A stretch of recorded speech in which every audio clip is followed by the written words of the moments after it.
Merci beaucoup Bruno. Merci à tous d'abord pour cette invitation. Vous ne pouvez pas savoir à quel point ça me touche d'être au Maroc et de parler dans la terre d'Al-Andalus de tout ça. C'est la première fois ici. Bon.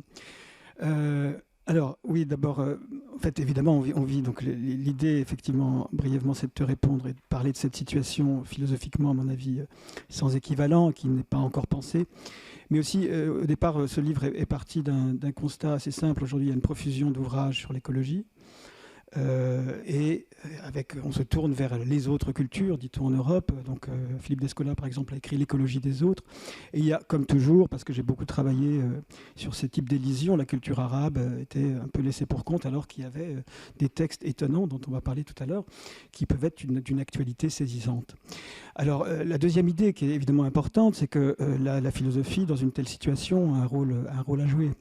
Hein, c'est que la crise dite écologique, effectivement, est beaucoup plus que cela. C'est ce que tu as rapporté. Hein, c'est une crise du sens, c'est une crise philosophique et c'est une crise spirituelle. Au fond, on la vit d'une certaine façon à chaque instant. Hein, je veux dire, il n'y a rien que nous fassions, manger, boire, dormir, qui ne comporte un risque invisible à plus ou moins long terme. Hein. C'est-à-dire, pour le dire autrement, en fait, les moyens d'organisation de la société aujourd'hui, à l'échelle globale, hein, sont en même temps, donc les moyens d'organiser la vie sont en même temps toujours ce qui risque évidemment de nous tuer. Hein. Donc les moyens de nous faire vivre nous conduisent à la possibilité d'une disparition de l'humanité. Nous vivons le temps de la possibilité de la fin des temps. Donc voilà, il y a 1000 contradictions dans lesquelles nous sommes pris. Par exemple, vous voyez, nous sommes dans une société globalisée qui essaye constamment de s'assurer et de sécuriser la mise à disposition de tout ce qui est. Et en réalité, ça produit une insécurité absolument inconcevable. Donc nous sommes dans un événement, pour le coup, inconcevable, inimaginable, incommensurable. Il y a quelque chose qu'on n'arrive pas à penser, donc qui importe plus que tout, hein, dont il importe plus que tout qu'il soit pensé. Voilà. Donc c'est ce que j'ai essayé de faire dans une introduction pour essayer de voir, parce que ça m'avait frappé, des convergentes avec la pensée arabe du passé. Notre situation, j'emploie le terme à dessein, c'est un concept philosophique de la phénoménologie de Sartre et Merleau-Ponty. La situation de l'humanité me semble avoir radicalement changé, en réalité. Hein. Nous sommes dans un événement qui est déjà passé, présent, à venir. Et cet événement, c'est une fracture sans équivalent de l'histoire de l'humanité. Voilà, donc voilà, pour la première fois, ce qui n'était jusque-là jamais concevable, cette possibilité de la fin des temps, c'est l'homme qui en serait l'auteur et l'initiateur. Hein. Donc il y a quelque chose ici qui est évidemment tout à fait nouveau. Alors, pour le dire en deux mots plutôt, pour définir une situation, je dirais ce qui a changé, ce qui est en train de changer, me semble-t-il, c'est tout simplement la texture ou l'horizon de ce qu'on appelle l'histoire. Jusque-là, à partir du XVIIIe, du XIXe siècle, hein, à partir avec la philosophie des Lumières, puis la philosophie de Kant, de Marx, etc., on était dans un horizon de l'histoire qui était celui d'un progrès indéfini. Ça pouvait être le progrès technologique, ça pouvait être le progrès moral, ça pourrait être le progrès juridique. Et donc, dans tous les cas, on avait un éventail de possibilités qui était absolument ouvert. Et je dirais que beaucoup de gens aujourd'hui sont encore dans beaucoup de dirigeants d'ailleurs, sont encore dans ce présupposé d'un éventail de l'histoire absolument indéterminé ou ouvert devant nous. Ces gens-là, me semble-t-il, ne sont pas du XXIe siècle. Ils sont déjà d'un siècle qui s'est dérobé et qui s'est éclipsé. Alors pourquoi ? Mais il faut revenir peut-être au concept par lequel on a abordé la crise écologique. Au départ, hein, on a dit qu'on appartenait à une nouvelle époque, c'est-à-dire c'était une époque géologique, hein, qu'on appelle l'Anthropocène. C'est un terme de Crutzen, qui est un prix Nobel de chimie en 2000. Et ce terme va être repris par Fressos, Bonneuil et par beaucoup d'autres. Il va être discuté. On a beaucoup de termes aujourd'hui, ce qui signifie quelque chose. C'est-à-dire qu'on n'arrive pas à penser véritablement ce qui nous arrive. Hein. Il y a des gens comme Glenn Albrecht, qui est un philosophe australien, qui parle de symbiocène. Il y a des gens qui parlent de capitalocène, comme Jason Moore. Il y a des gens qui parlent de technocène. Voilà. Bon. Vous voyez, donc, alors ici, donc, en fait, qu'est-ce que ça implique ? Pourquoi est-ce qu'il y a un nouveau rapport à l'histoire ? Ben, tout simplement, on arrêterait tout aujourd'hui. Bien sûr, on serait dans une relative stabilité, mais nous ne pourrions plus retrouver, hein, le passé que nous avons, d'une certaine façon, détruit et fait disparaître. La nature ne reviendra pas telle qu'elle est. L'idée d'un changement géologique, on serait passé de l'Holocène, c'était ça au départ l'idée, et l'Holocène c'est la période qui s'était inaugurée avec la dernière glaciation jusqu'à l'Anthropocène. Eh bien, cette période-là, nous ne pouvons plus la retrouver. Donc il me semble qu'on peut penser par-delà le concept géologique tout un horizon d'existence, tout un horizon historique nouveau. Mais la formule que j'ai trouvée, au fond, c'est de dire que nous ne pouvons plus retrouver notre passé et notre futur, c'est notre passé. Qu'est-ce que ça veut dire? Ça veut dire que désormais, si nous voulons avoir un éventail de possibilités d'existence qui soit vivable, et non pas, au fond, une forme de vie réduite à la contrainte de la survie, il faut, au fond, s'éloigner le moins possible de ce passé révolu qui n'est plus et que nous ne pouvons pas retrouver. Vous voyez, le passé n'est plus, mais il faut s'en éloigner le moins possible. Donc l'avenir qui est devant nous, qui est relativement imprévisible, l'éventail du possible est strictement proportionnel à ce que nous faisons au présent. Et à la manière dont le présent s'écarte plus ou moins vite de ce passé, désormais révolu, mais que nous devons finalement garder dans une sorte de relative proximité. Voilà, c'est ça l'idée. Donc, vous voyez, ce que j'essaye, je ne sais pas si je suis suffisamment clair, ce que j'essaye de dire au fond, c'est que nous sommes dans une nouvelle texture temporelle, dans une nouvelle densité historique. Au lieu d'avoir un avenir infiniment ouvert, on a désormais, finalement, une sorte d'entrelacement du présent, de l'avenir et du passé, qui définit une nouvelle époque, dont le sort de l'humanité dépend. Alors vous voyez, donc, dans une telle situation, c'est à ça que je veux en venir, dans une telle situation, ce que nous pouvons faire, c'est pas sécuriser ce qui n'est plus. Ce que nous pouvons simplement faire, c'est ralentir, différer au fond cet éloignement du passé, différer cette violence dans laquelle nous sommes pris. Et au fond, on retrouve là une grande idée qui m'avait intéressé, parce que jusque-là, dans la grande culture arabe, c'est-à-dire qu'il y avait beaucoup de textes, dans la falsafa, etc., on retrouvait une philosophie, disons, aristotélicienne, platonicienne, néoplatonicienne, et donc, au fond, une certaine pensée du mal qui n'est pas très différente, disons, de ce qui a pu exister en Occident, mais il existait d'autres textes. D'autres textes, par exemple, donc dans l'Adab, donc même le texte d'Émile Nuit, c'est, vous voyez, chez Sherazade, constamment différer la violence. Et cette manière de différer la violence, on la retrouve dans d'autres textes. Alors, je n'ai pas consacré de chapitre à Ibn al-Muqaffa, mais j'aurais pu le faire. Dans le Kitab Kalila wa Dimna, il y a cette extraordinaire fable de l'homme dans le puits. La fable de l'homme dans le puits, c'est un homme qui est suspendu par 2 lianes et qui est dans un puits, tombé dans un puits avec 2 rats qui dévorent chaque nuit et chaque jour les 2 lianes auquel il est suspendu. En bas, il y a un feu, il y a un dragon. Et en fait, au lieu de se préoccuper de son sort, eh bien, il va être diverti. On a souvent fait le rapport avec Pascal, alors qu'à mon avis, c'est très différent. Il va être diverti par un rayon de miel. Remplacer le dragon par le réchauffement climatique. Remplacer le dragon par les ravages écologiques et environnementaux. Et vous avez une fable qui est celle de notre temps. Donc ici, vous voyez, l'homme dans le puits, c'est l'homme qui n'a pas d'intelligence. C'est celui qui n'a pas d'adab. C'est celui qui n'a pas cette formation qui lui permet de perfectionner son intellect. Celui qui, à l'inverse, parviendrait, c'est Bourzoullet qui raconte ça, qui est médecin et qui dit justement que la médecine ne fait jamais que différer constamment la mort et qu'elle ne pourra jamais la vaincre. Bien, vous voyez, ici, celui qui dispose de cette formation, qui dispose de cette culture, qui peut perfectionner son intellect, il va au contraire ralentir, différer, et au fond, non pas supprimer la violence, mais au moins vivre du mieux possible en neutralisant, en différant sans relâche cette violence qui nous menace. Et au fond, on voit là une sorte de convergence qui m'avait tout simplement intrigué. Et donc j'ai voulu la penser plus profondément. Voilà. Alors la deuxième chose que je vous dirais sur cette situation, qui peut faire aussi... montrer une convergence entre la grande culture arabe et ce que nous vivons, c'est que cette situation nouvelle, elle n'est pas seulement historiquement autre. C'est pas seulement cette articulation du temps qui, à mon avis, est en train de se recomposer au travers de cet événement. C'est aussi un autre rapport à l'espace.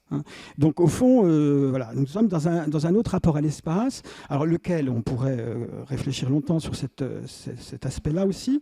Hein.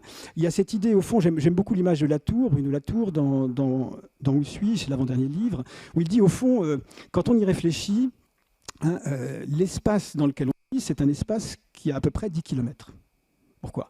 Parce que si vous creusez sous vos pieds, vous trouverez à peu près peut-être 1 km, 1,5 km jusqu'aux roches-mères non fracturées par les racines des végétaux. Si vous montez en l'air, vous allez trouver, monter dans l'espace, vous allez trouver l'atmosphère, et puis au fond, vous voyez que la hauteur d'un monde vivant et d'un monde vivable pour l'homme, c'est à peu près un peu moins de 10 km. Hein, ce qui, au fond, est une bonne image de la vulnérabilité qui est la nôtre. Hein. Comme disait Poiré, donc grand philosophe des sciences, nous étions passés du monde clos à l'univers infini avec la science moderne. Évidemment, la science moderne continue, mais celle-ci a un ancrage écologique, elle a des conditions écologiques. Et les conditions écologiques sont celles d'un espace extrêmement étroit. Vous voyez, bon. La deuxième chose que je dirais, vous voyez, c'est par rapport à l'espace, c'est qu'au fond, aujourd'hui, où que nous allions, nous avons tous les lieux que nous rencontrons. Nous savons déjà qu'ils ne seront plus les mêmes. Et ils sont comme nimbés d'une sorte de nostalgie anticipative ou anticipée. Voyez, hein. Darla existera-t-elle dans 50 ans? Et toutes les villes françaises, toutes les villes portuaires, etc. Vous voyez.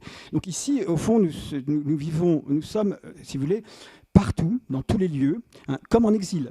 C'est-à-dire constamment étrangers aux lieux mêmes qui nous étaient familiers. Hein. C'est le concept de Glenn Albrecht, qui est un philosophe donc, dans les émotions de la Terre. Il appelle ça la nostalgie. Hein.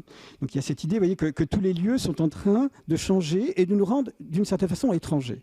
Et là aussi, la grande culture arabo-musulmane, me semble-t-il, a des ressorts, des ressources, une richesse profonde pour se confronter à cet aspect-là. Hein.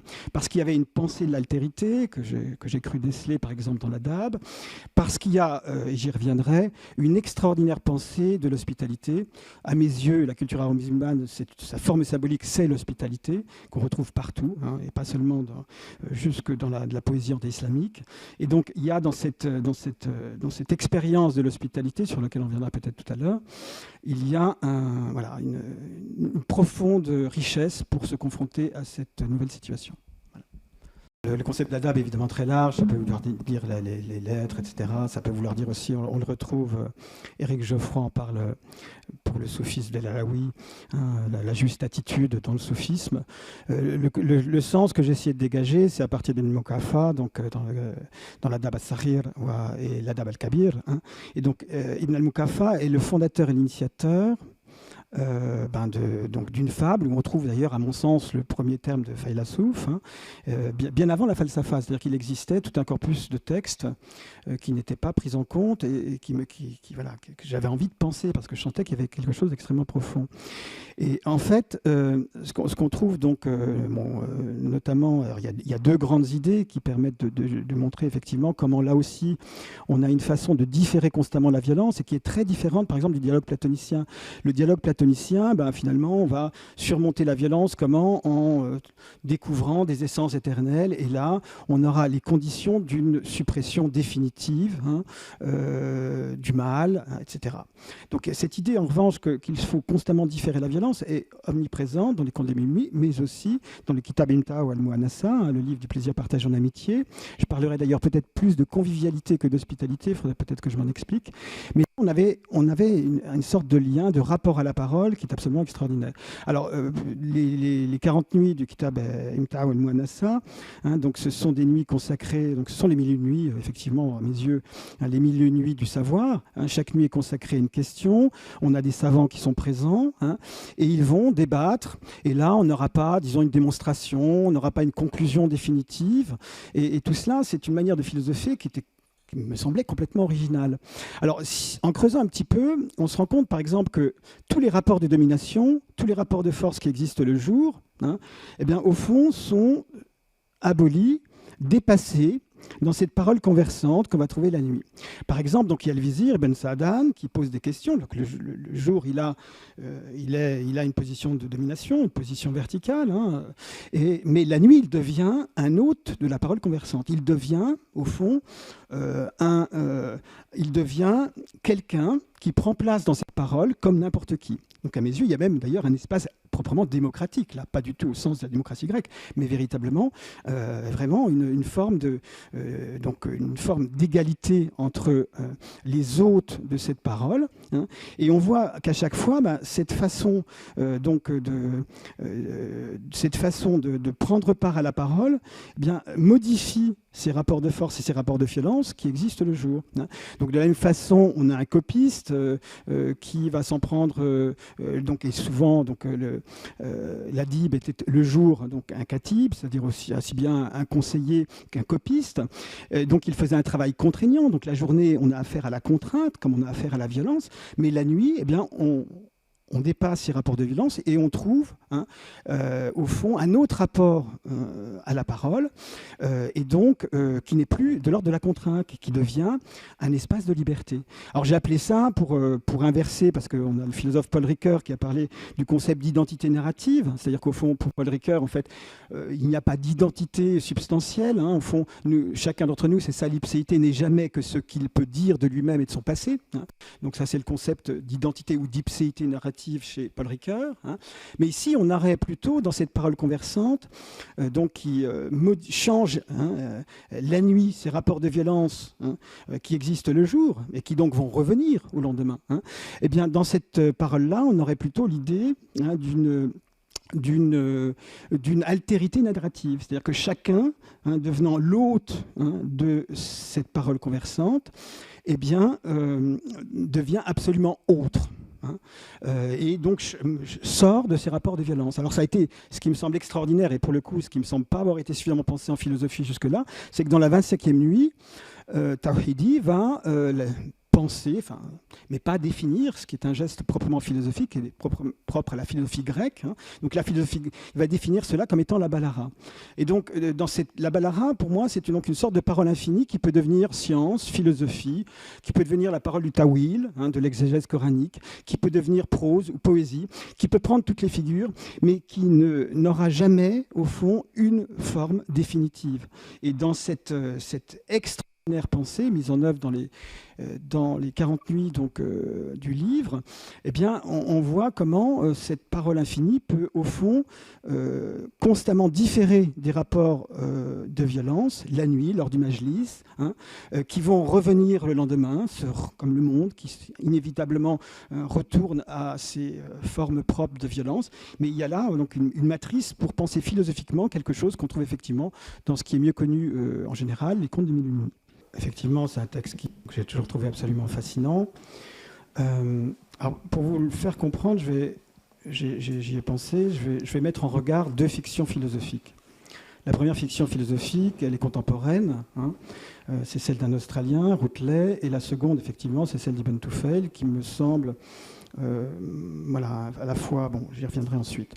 Alors, la fiction de Routledge est la suivante. Routledge, ça a été le premier mari, hein, il fait cette fiction en 1973, un philosophe australien.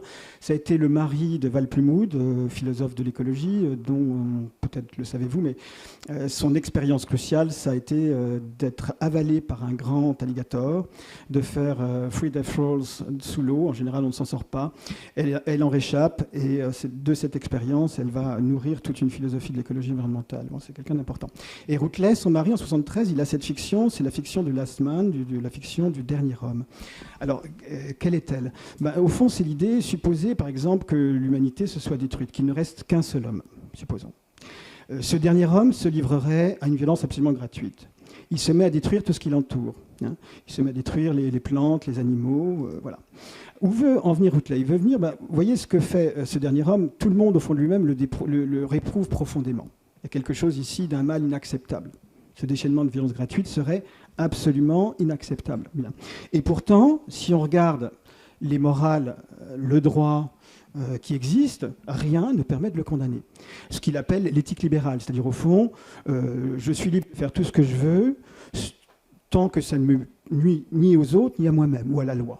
Si vous appliquez ce type de morale ou de droit, vous ne pouvez pas condamner. Vous ne comprenez pas pourquoi il commet quelque chose d'inacceptable. Alors Routledge veut en venir à ceci, c'est qu'au lieu de regarder la nature comme selon la raison instrumentale, ayant une valeur instrumentale, il faut lui accorder une valeur intrinsèque. Alors, quand on regarde le texte, donc le deuxième texte, la fiction andalouse, l'allégorie plutôt, très exactement andalouse d'Ibn Tufayl, on s'aperçoit que lui, il a trouvé. La valeur intrinsèque, il l'a trouvée. Alors, où ça? C'est ce texte au départ qui m'avait fasciné, c'est pour ça que je voulais revenir. Il faut comprendre que cette allégorie a 4 niveaux de sens, hein, et qu'on va articuler ici, ce qui est extraordinaire, à la fois la philosophie à une expérience du soufisme. Hein. C'est un avicénisme à la fois exotérique et ésotérique. Alors, quels sont les 4 niveaux de sens? Effectivement, au niveau littéral, donc c'est un enfant, il y a deux versions au niveau littéral, mais enfin, disons que c'est un enfant qui arrive sur une île et qui va être élevé par une gazelle et qui, peu à peu, par le seul effort de sa réflexion et sans rien connaître du Coran, mais en fait, hein, la vérité qu'il va trouver par le propre effort de sa réflexion est parfaitement en accord avec le Coran et le soufisme, que nous montrera la suite de l'allégorie. Donc, il y a un sens littéral, voyez-vous, hein, et puis ensuite, donc ça se passe par cycle de 7 ans. Et au fur et à mesure, il se perfectionne, et jusqu'à atteindre, Insan Kamil, jusqu'à atteindre, à devenir l'homme parfait, l'homme complet. Hein, voilà. Donc, il y a, alors, premier niveau de sens qui est littéral, le deuxième niveau de sens, c'est le sens caché, c'est le sens philosophique. Mais ça, c'est ce que Ibn Tufayl appelle l'avicénisme exotérique, c'est-à-dire, au fond, la science et la métaphysique de la falsafa.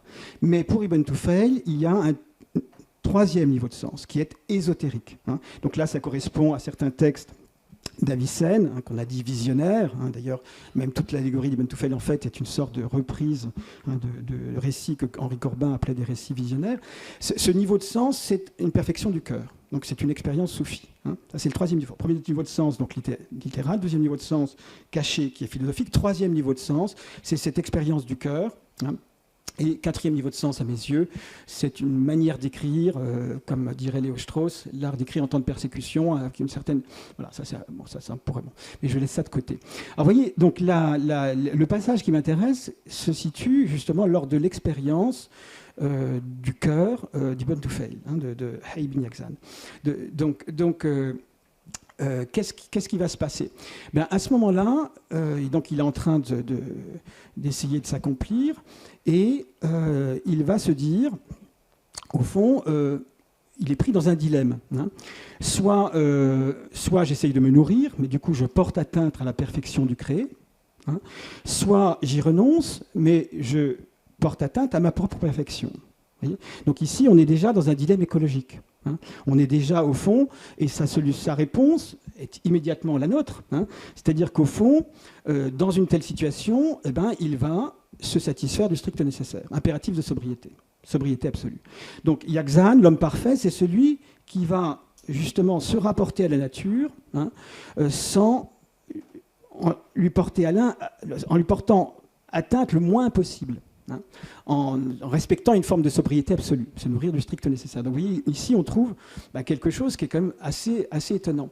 Et vous voyez qu'immédiatement, il accorde à tout ce qui l'entoure une valeur intrinsèque, une forme de perfection, hein, évidemment qui lui vient du premier, c'est-à-dire de Dieu, hein, mais vous voyez bien que là, on est vraiment dans une éthique écologique de la sobriété qui permet de résoudre un certain nombre de dilemmes. Alors ensuite, son éthique va être plus fine, il va l'ajuster, il va se dire, elle va être d'une certaine façon graduelle, hein.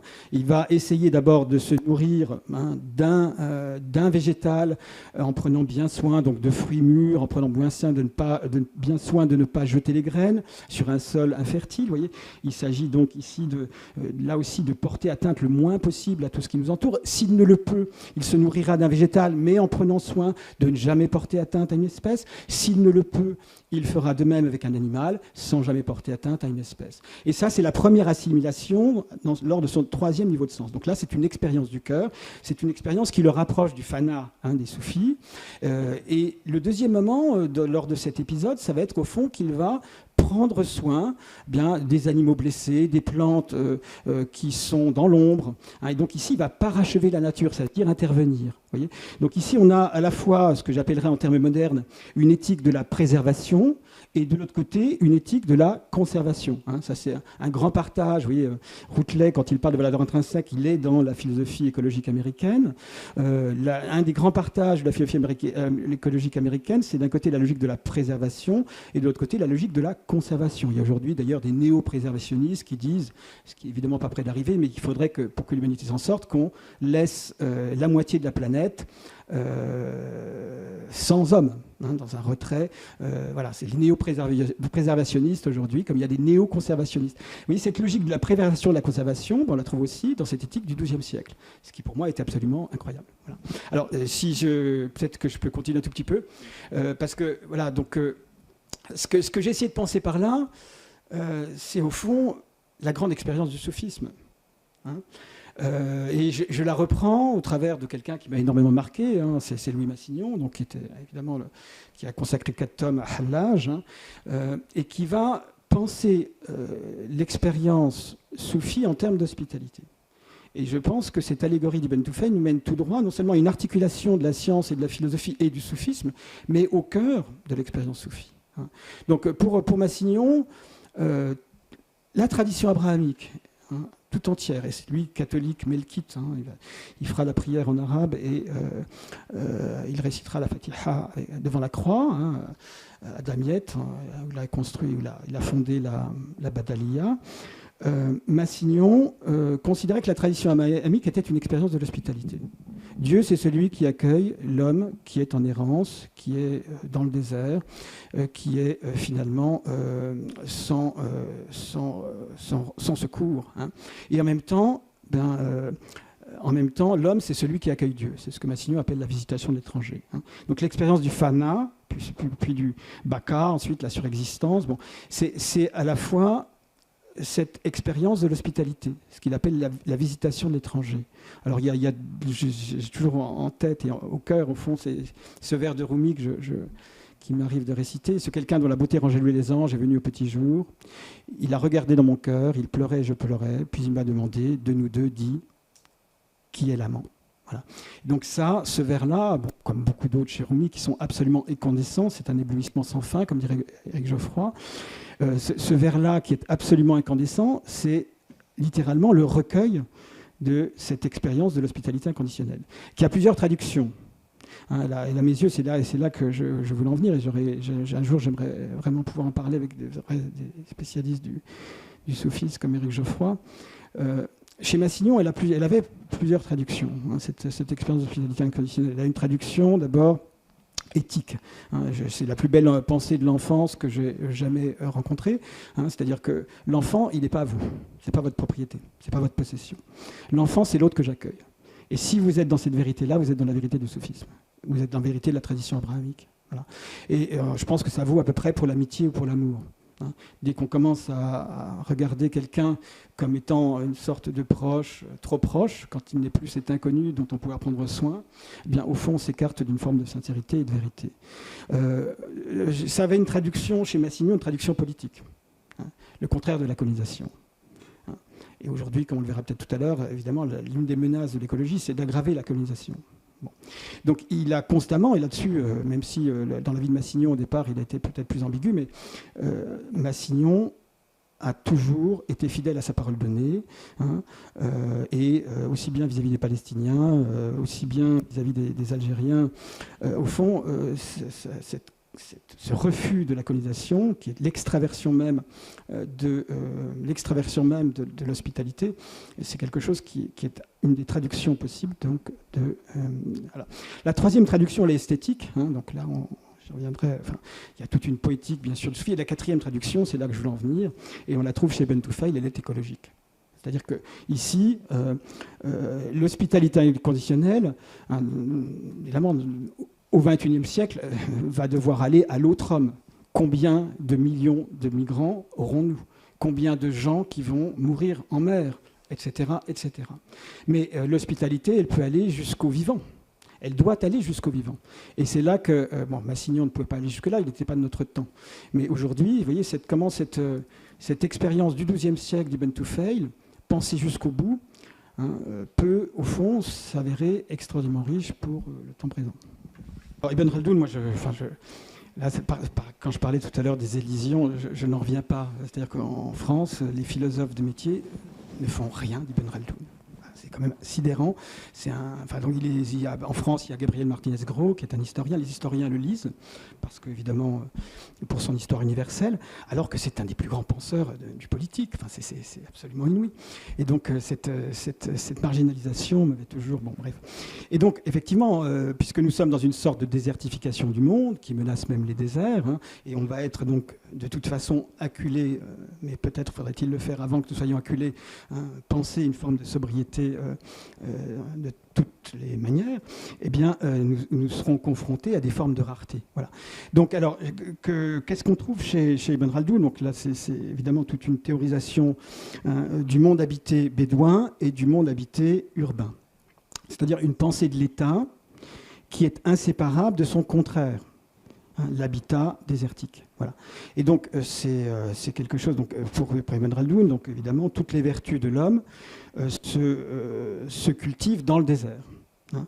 Et plus il s'enfonce dans le désert, plus il est dans des conditions de sobriété, plus il est obligé de vivre dans des conditions difficiles, plus il va cultiver toutes les vertus.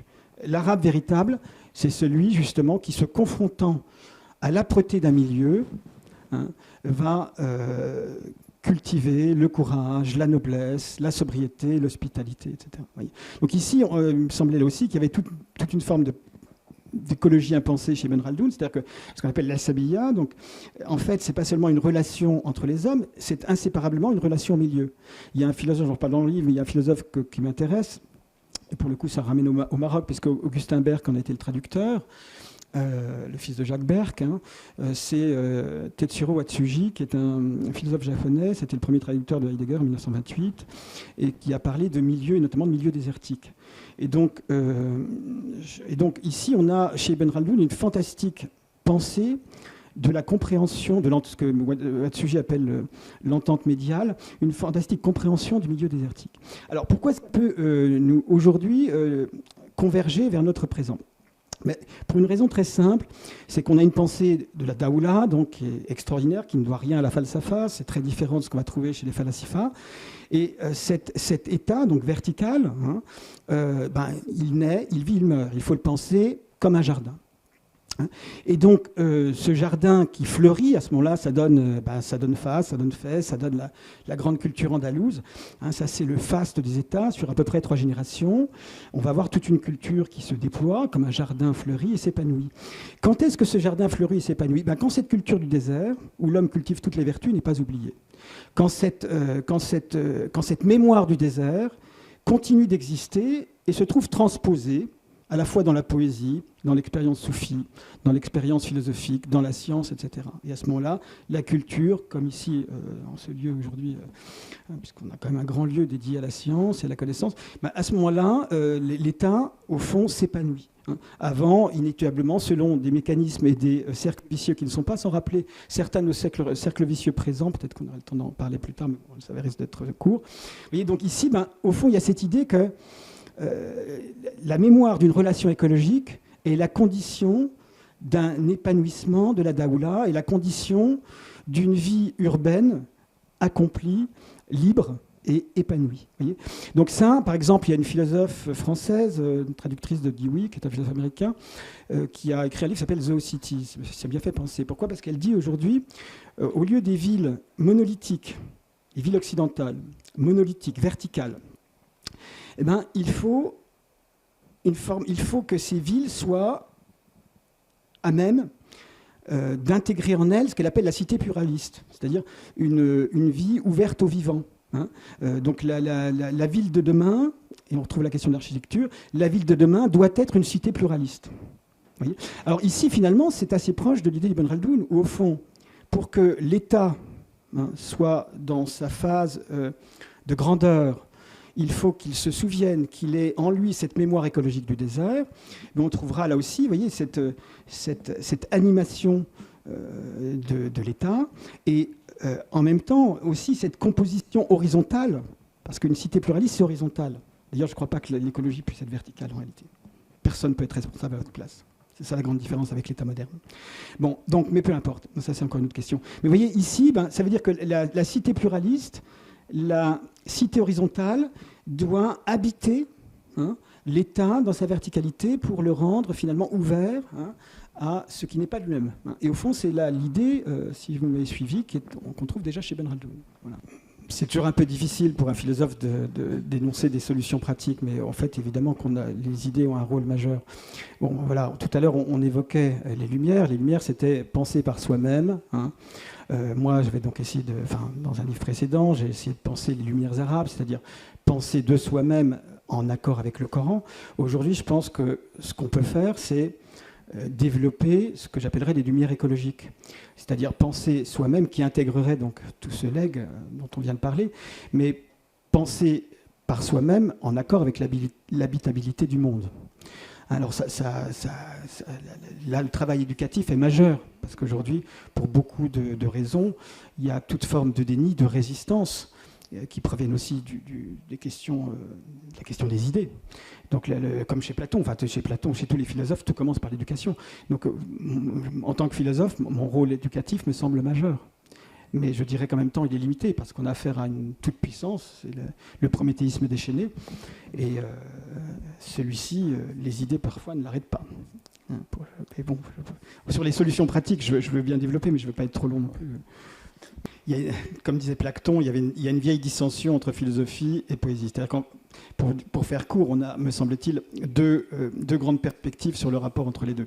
Il y a la perspective platonicienne, ou du moins d'un certain Platon, qui en a un deuxième, qui va opposer la philosophie et la poésie, et même critiquer assez violemment la poésie. Il y a une deuxième tradition, qui est la mienne. Donc Heidegger disait, citant Hölderlin, que le poète et le penseur sont proches sur deux monts séparés. Et donc, je pense qu'effectivement, il y a une fondamentale proximité de la philosophie et de la poésie, mais il ne faut pas les confondre néanmoins. Ça veut dire qu'ils sont sur deux monts, mais séparés. C'est particulièrement vrai donc, pour la culture arabe, parce que ce que j'ai essayé en relisant Ibn Khaldoun, cette mémoire écologique du désert, on la trouve dans la poétique, chez les moines Lakat. Donc c'est cette qui va constamment, évidemment, être reprise, retransformée, retravaillée. Et donc c'est particulièrement vrai pour la culture arabe. C'est-à-dire que c'est vraiment dans la poésie qu'on va trouver cette entente du milieu désertique, pour parler comme Watsuji. Et il n'y a de bonheur et d'accomplissement que dans la sobriété. Ça vaut pour Épicure, ça vaut pour le stoïcisme, ça vaut pour le cynisme, etc. Voilà, la sobriété en question, là, c'est vraiment dans la Muqaddimah, donc chez Ben Khaldoun. Alors pourquoi est-ce que moi, c'est toutes ces élisions qui m'ont depuis très longtemps. Mais Ibn Khaldoun, c'est particulier parce qu'on a eu un usage tronqué de son œuvre, en fait. Pendant la période coloniale, on se servait de sa théorie de l'invasion des Arabes pour justifier la colonisation européenne. Donc on a eu un Ibn Khaldoun tronqué, puis ensuite dénié. Enfin, c'est assez fascinant de voir toutes ces... Alors aujourd'hui, évidemment, là on est effectivement dans une fracture, mais puisque vous revenez à la guerre présente, moi je crois que tout, absolument tout, est lié à l'écologie. Pour moi, le conflit israélo-palestinien a toujours été le reflet des contradictions du passé, Nakba, Shoah. Le laboratoire des contradictions à venir. Ce qu'on voit là, c'est... Parce que Derrida, vous verrez pourquoi je vous dis ça. Ce qu'on voit là, c'est quelque chose entre un camp de concentration et un camp d'extermination, ce qu'on appelle un ghetto ou une enclave. Bon. Et c'est un désastre écologique absolu. Déjà, de toute façon, on boit déjà de l'eau salée. Les Gazaouis buvaient déjà de l'eau salée. Donc déjà, on voit bien qu'il y a quelque chose d'écologique qui est dedans.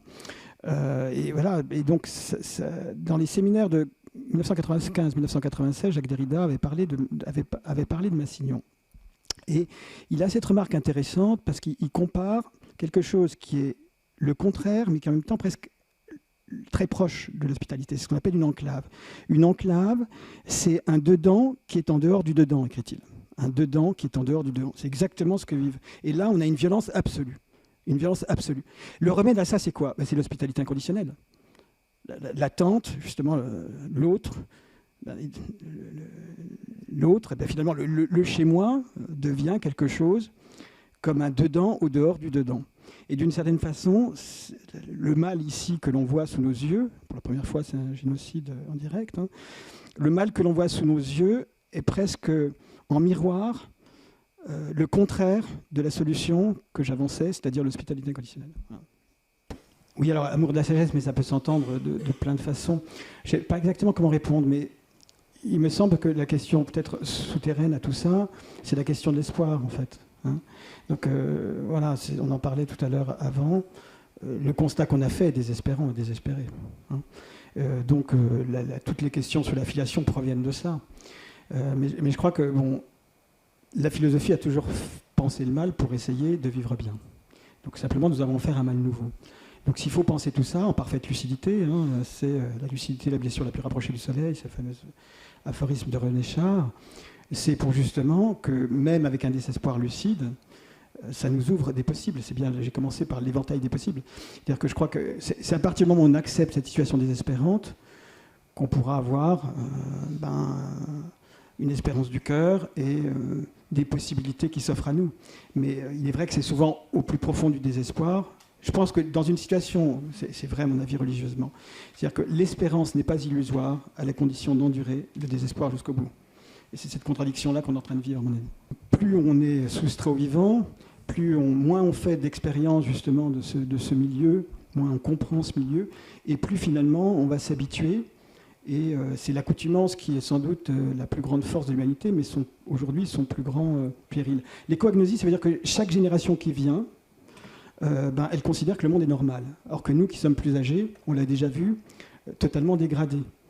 Et c'est ce travail éducatif qui est important, mais qui passe évidemment par la sensibilité à la fois esthétique, la sensibilité du sentiment, c'est tout ça. Et donc avec cette façon de renier, il faut inverser une sorte de cercle vicieux en fait. Et c'est immensément difficile là aussi, contradictoire.